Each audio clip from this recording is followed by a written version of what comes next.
Hello friends, आज एक letter आपके लिए। Ravi Sundaram of 28 Civil Lines Jaipur bought a colour TV. Ravi Sundaram है, 28 सिविल लाइंस जयपुर से हैं। रवि सुंदरम ने एक जो कलर टीवी है बॉट ख़रीदा। कहाँ से? कलर टीवी सेट एक ख़रीदा है फ्रॉम मैसर्स राम इलेक्ट्रॉनिक्स 14 बाजार मार्ग जयपुर अ मंथ एगो।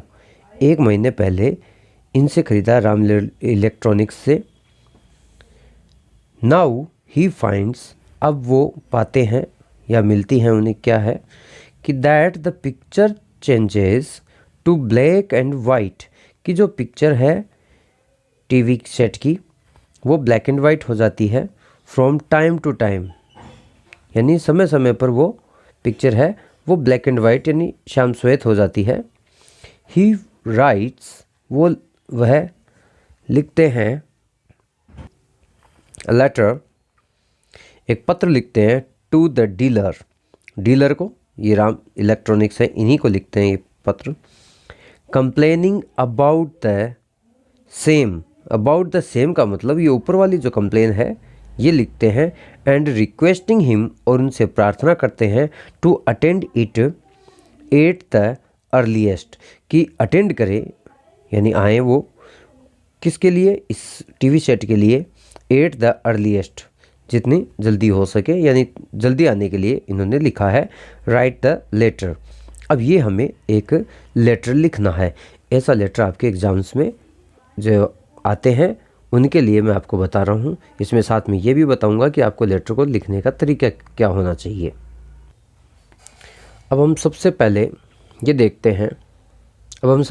देखते हैं कि किस प्रकार से इस लेटर को लिखना है। तो जो शिव जो हैं उनका जो रवि हैं उनका अपने को एड्रेस लिखना है। रवि का एड्रेस लिखना है तो 28 सिविल लाइंस जयपुर, ये हमने स्टार्ट किया है। जो आप एग्ज़ाम में जो पेपर लिखते हैं, पेपर जब करते हैं तो इस बात का ज़रूर ध्यान रखें कि लेटर को नए पेज से स्टार्ट करें। तो हमने सबसे पहले लिखा, एड्रेस लिख दिया। एड्रेस लिखने के बाद में यहाँ पर आपको एक लाइन छोड़नी होती है। उसके बाद में लिखेंगे, ये डेट लिखी हुई है, 3 मार्च 2000, और जो 22 है या 21 है, जो भी आपको लिखना है यहाँ पर, मतलब एक्स करने का मतलब यही है कि आप इससे 21, 22, 23 जो भी आपको आगे लिखना होता है वो आप लिख देते हैं। तो हमें जो एग्ज़ाम के अकॉर्डिंग हमें लिखना होता है ये डेट उसके अकॉर्डिंग डाल देते हैं। उसके बाद में फिर एक लाइन छोड़ते हैं। अब ये जो MS यानी मैसर्स राम इलेक्ट्रॉनिक्स हैं 14 बाजार मार्ग जयपुर, ये इनका एड्रेस हो गया। जो डीलर हैं उनको लिखा जा रहा है, उनके लिए आ गया। उसके बाद में फिर यहाँ पर एक लाइन छोड़ते हैं। लाइन छोड़ने के बाद में यानी इस लाइन को छोड़ दीजिए। अब आप लिखिए सब्जेक्ट के बाद में सब्जेक्ट के हमें देखो क्या लिखना है कि complaint about the defective colour TV के बारे में, जो डिफेक्टिव है उसमें जो कमी है उसके लिए हमें कंप्लेन कर रहे हैं। उसके लिए डियर सर्स, इससे पहले एक लाइन छोड़नी है डियर सर्स, फिर यहाँ पर एक लाइन छोड़नी है। उसके बाद हमें लिखना है क्या। अब इसमें लेटर में जो लिखा हुआ है वो मैं आपको बता देता हूँ किस प्रकार से है। ये आप जब बुक लेकर बैठेंगे तो आपको एकदम आराम से समझ में आएगा कि किस तरीके से इस लेटर का जो ट्रांसलेशन है वो किस तरीके से है, हमें लिखना क्या है। अब देखिए इस लेटर के अंदर मैं आपको बता देता हूँ सेकंड फॉर्म का यूज़ किया जा रहा है, कहीं पर प्रेजेंट परफेक्ट का यूज़ किया जा रहा है, और कहीं पर आपको प्रेजेंट सिंपल भी मिलेगा। तो आपको जहाँ जैसा है वो मैं बताता जाऊँगा। देखो लास्ट मंथ आया है, ये सेकंड फॉर्म लेगा। लास्ट मंथ ऑन 4 फरवरी, क्योंकि यहाँ पर ये देखिए कि 3 मार्च को लिख रहा है ये, और इन्होंने 4 जो फरवरी है उसमें इन्होंने ख़रीदा था उस दिन। आई बॉट, मैंने ख़रीदा, सेकंड फॉर्म आ गई है। लास्ट मंथ आया है तो ये पिछले महीने की बात है, इसलिए second form. I bought N एस्मा कलर टीवी, ये कलर टीवी का जो ब्रांड है उसका नाम लिख दिया है। आप यदि यहाँ पर चेंज करना चाहें तो कर सकते हैं। सेट फ्रॉम कलर टीवी का जो सेट है वो फ्रॉम से यू आपसे खरीदा, as per your case memo जो कि आपके केस मेमो, तो जो इनका बिल है उसका बिल का नंबर है ये, वो नंबर क्या है RE 382, ये इनका नंबर है। अब ये RE का सवाल उठता है कि RE क्या है, कई जगह ये होते हैं बच्चे क्लासेस में भी पूछते हैं कि सर ये क्या है, तो मैं आपको बता दूं R का मतलब ये राम से है और E का मतलब इलेक्ट्रॉनिक्स से है। तो ये बिल तो आप भी बना सकते हैं, यदि आपने यहाँ पर कोई चेंज कर दिया हो तो यहाँ पर भी आप चेंज कर सकते हैं।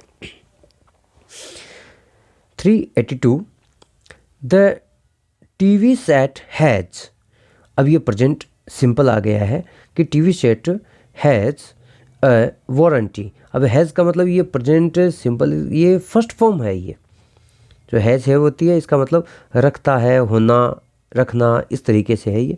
तो टीवी सेट की वारंटी है। अब वारंटी क्या है? फॉर रिप्लेसमेंट, रिप्लेसमेंट के लिए वारंटी है। ऑन अकाउंट ऑफ, के कारण, किसी कारण से। अब कौन सा कारण? एनी डिफेक्ट, किसी प्रकार की कमी, विद इन 6 मंथ्स, इसका मतलब ये 6 महीने की वारंटी पर है। तो ये हमने इनको बता दिया है, यानी जो रवि सुंदरम है उन्होंने बता दिया है। अब यहाँ तक हमने क्या किया है, इसके अंदर हमने जहाँ से जो जानकारी देनी है कि हमने आपके यहाँ से ख़रीदा है, इसके अंदर वारंटी क्या है, वो हमने बता दी। अब हमें जो प्रॉब्लम्स हैं, जो समस्याएं हम इनसे जूझ रहे हैं टीवी सेट से, वो हमें बतानी है। तो यहाँ पर हम फिर एक लाइन छोड़ेंगे। एक लाइन छोड़ने के बाद में, अब देखिए, आई रिग्रेट, मुझे पछतावा है, टू पॉइंट आउट, ये बताते हुए, पॉइंट आउट करते हुए, दैट की with in a few days of the purchase, यानी खरीदने के कुछ ही दिनों के अंदर, यानी कुछ ही दिनों में, within a few days of purchase, the TV set, देखो यहाँ पर इन्होंने लिया है ए एस्मा कलर टीवी सेट, क्योंकि यहाँ, तो ये जो एन एस्मा कलर टीवी सेट है, ये जो यहाँ लिखा गया है, तो यहाँ पर एन का प्रयोग हुआ, और ये जो द टीवी सेट है, द लिखते ही ये पता लग गया कि इसी टीवी सेट के बारे में बात कर रहे हैं, आइडेंटिफाइड हो गया है यहाँ पर। तो इसलिए हमने इसको यहाँ इस तरीके से कर दिया है, जो मतलब जो द का प्रयोग है वो लिख दिया है, वो द का प्रयोग कर दिया है हमने। अब इसमें देखिए, इसके आगे हम और जो लिखते हैं वो क्या है, सेट हैज़ स्टार्टेड, जो टीवी सेट है उसने शुरू कर दिया है। अब क्या शुरू कर दिया? कॉजिंग ट्रबल, समस्या करना शुरू कर दिया। द पिक्चर सडनली ग्रोज, जो पिक्चर है वो सडनली यानी अचानक, ग्रोज हो जाती है, डिम, जो डिम हो जाती है पिक्चर। और उसके बाद में क्या है कि एंड, इस सेंटेंस को इस सेंटेंस से जोड़ने के लिए एंड का प्रयोग किया गया है। एंड देन, और फिर टर्न्स, वो ये डिम हो जाती है यहाँ पर, यानी धुंधली पड़ जाती है जो पिक्चर है वो। फिर देन टर्न्स, और फिर बदल जाती है ब्लैक एंड वाइट में। इसके बाद हमें यहाँ पर लाइन छोड़नी है। लाइन छोड़ने के बाद फिर हम जो यहाँ पर लिखेंगे, please send your mechanic to check the set, कृपया अपने मैकेनिक को भेजिए सेट को चेक करने के लिए, टीवी सेट को चेक करने के लिए। एंड रिमूव, और हटाइए, द डिफेक्ट्स, यानी इसके डिफेक्ट्स हैं उसे हटा दीजिए, उसे मिटा दीजिए। बट इफ़, लेकिन यदि, देखो वापस इन्होंने जो लिखा है वो किस तरीके से प्रयोग किया है कि बट, लेकिन, इफ़, यदि, the defects are not removed, यदि डिफेक्ट्स हैं वो रिमूव नहीं किए जाते हैं, हटाए नहीं जाते, ये पैसिव वॉइस है, आर और थर्ड फॉर्म का प्रयोग हुआ है, तो ये पैसिव है। टू आवर सेटिस्फेक्शन, यानी हमारे संतुष्टि के अनुसार यदि आपने इसके डिफेक्ट्स हैं उनको रिमूव नहीं किया, इनकी जो कमियां हैं उनको हटाया नहीं जाता है, वी रिजर्व, हम आरक्षित रखते हैं या हमारे पास है, द राइट का मतलब अधिकार, टू हैव यानी प्राप्त करना, इट रिप्लेस्ड, इसको रिप्लेस करने का हमारे पास अधिकार है, हम ये अधिकार रखते हैं। हैव का प्रयोग इसलिए हुआ है कि इसको रिप्लेसमेंट का हम खुद ये जो व्यक्ति है, जो रवि सुंदरम है, ये खुद तो रिप्लेस करेंगे नहीं, इनको रिफ्लेक्स इसको जो टीवी सेट है उसको रिप्लेस किया जाएगा। फिर उसके बाद में फिर लाइन छोड़िए, लाइन छोड़ने के बाद में योर्स और फैथफुली रवि सुंदरम। इस प्रकार से ये अपना एक लेटर है वो कंप्लीट हुआ। डिफेक्टिव जो टीवी सेट के लिए है, आप यदि वॉशिंग मशीन के लिए उसके लिए भी लिखना चाहते हैं तो आप लिख सकते हैं। बस इतना है कि थोड़ा सा यहाँ पर ये है, ये जो कुछ एक ऐसे पॉइंट्स हैं जो आपको चेंज करने पड़ेंगे, बाकी सेम हो सकता है। Thank you very much. इस लेटर के अलावा आपको डिस्क्रिप्शन में और भी कई लिंक मिल जाएंगे जिन पर आप जाकर उनको आप पढ़ सकते हैं। और best of luck. Thank you very much.